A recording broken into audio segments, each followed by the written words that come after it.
मंडला में आज सियासत उस वक्त गर्मा गई जब केंद्रीय गृह मंत्री अमित शाह के लोकसभा में दिए गए बयान के विरोध में आदिवासी समाज सड़कों पर उतर आया।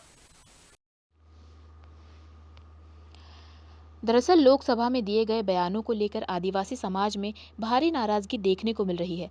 आरोप है कि राजस्थान के बांसवाड़ा डूंगरपुरा से सांसद राजकुमार रोत को लेकर आत्मसमर्पण वाले बयान को अपमानजनक तरीके से पेश किया गया। आदिवासी संगठनों का कहना है कि यह सिर्फ एक सांसद का नहीं बल्कि पूरे आदिवासी समाज और उनके जनप्रतिनिधियों का अपमान है। प्रदर्शन के दौरान आदिवासी समाज ने साफ तौर पर कहा कि जो नेता संसद में उनकी आवाज उठाते हैं उन्हें इस तरह निशाना बनाना लोकतंत्र के खिलाफ है। इसके विरोध में मंडला में बड़ा एकजुटता प्रदर्शन किया गया। इस धरना प्रदर्शन में एसटी, एससी और ओबीसी समाज के लोग भी बड़ी संख्या में शामिल हुए। किन मुद्दों और किन मांगों को लेकर आज हम लोग ज्ञापन सौंपे हैं आदिवासी महापंचायत की तरफ से, और ज्ञापन में मांग है कि हमारे आदिवासी समाज के जो जनप्रतिनिधि हैं, गृह मंत्री, देश के गृह मंत्री अमित शाह जी हमारे आदिवासियों के जो अपमानजनक टिप्पणी किए हैं उसमें रोष व्याप्त है। इसीलिए हमारे समाज के सभी बुद्धिजीवियों के द्वारा ज्ञापन सौंपा गया है ताकि भविष्य में ऐसा हमारे समाज के लिए अभद्र टिप्पणी ना किया जाए और उनके इस अभद्र टिप्पणी के खिलाफ कार्रवाई होना चाहिए ताकि दोबारा पुनरावृत्ति ना हो। आपका पूरा परिचय? मैं संतूलाल मरावी, महापंचायत का कोर कमेटी के सदस्य। द्वारा ज्ञापन सौंपा गया, क्या मांगे हैं और किन मुद्दों को लेकर सौंपा गया? आज जो है हम लोग यहाँ ज्ञापन सौंपने के लिए आए हैं, उसका यही उद्देश्य है। हमारे सांसद राजकुमार रोत को 30 मार्च को अमाननीय जो बातें बोली गई हैं, पूरे आदिवासी समाज का उसमें अपमान हुआ है, अपमानजनक टिप्पणियाँ की गई हैं।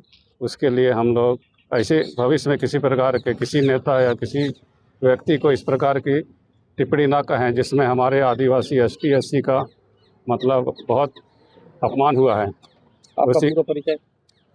मेरा नाम रविचंद्र उइके और मैं बिच्छा ब्लॉक का संगठन मंत्री, आदिवासी संगठन मंत्री हूँ।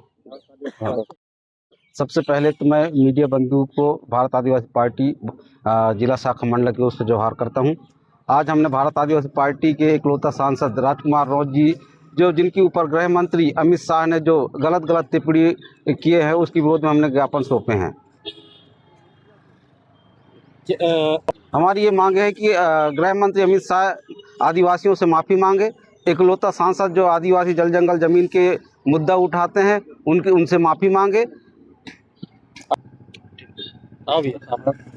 आज आप लोगों के द्वारा ज्ञापन सौंपा, क्या किन मुद्दों को लेकर ज्ञापन? 20 मार्च 2026 को वामपंथी जो उग्रवाद पर चर्चा संसद में जो हो रहा था उस पर जिस प्रकार से भारत आदिवासी पार्टी के सांसद राजकुमार रोत जी अपनी बात रख रहे थे कि सबसे ज़्यादा नक्सलवाद से प्रभावित यदि हैं तो कोई आदिवासी समाज है। इसके बावजूद देश के गृह मंत्री महोदय द्वारा उन्हें चुनाव लड़कर यहाँ बैठे हैं, नहीं तो सरेंडर के लिस्ट में आप होते। इस तरीके से जो वक्तव्य आया जिससे आदिवासी समुदाय मंडला के गांव-गांव के आदिवासी समुदाय में आक्रोश है, तो हमने माननीय कलेक्टर महोदय को ये ज्ञापन सौंपा है कि आप माननीय गृह मंत्री जी अपनी आदिवासी समुदाय के जो सांसद हैं उनके लिए जो टिप्पणी दी गई है आप स्पष्टीकरण दें और भविष्य में ऐसा चुने हुए जनप्रतिनिधि के लिए इस तरीके से कोई वक्तव्य न आए, यही हम निवेदन करने हैं आज कलेक्टर महोदय के। आपका पूरा परिचय? मेरा कमलेश कुमार उइके, भारत आदिवासी पार्टी ग्रामीण जिला अध्यक्ष। अब देखना होगा क्या इस विरोध प्रदर्शन के बाद सियासी गलियारों में हलचल और तेज होती है या फिर यह आंदोलन और बड़ा रूप ले लेता है। फिलहाल मंडला में हुए इस प्रदर्शन ने एक बार फिर आदिवासी समाज के मुद्दों को केंद्र में ला दिया है। मंडला से सलीम खान की रिपोर्ट।